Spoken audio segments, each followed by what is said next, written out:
Nakakaligtaan mo ba inumin ang vitamins mo? Itong project ang tutulong sa iyo. May 4 na slot para lagyan ito ng gamot.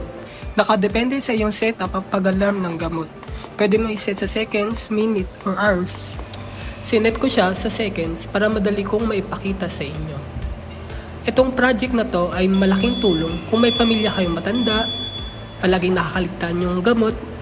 Itong project ang tutulong sa inyo. Kamangha-mangha. Rock on!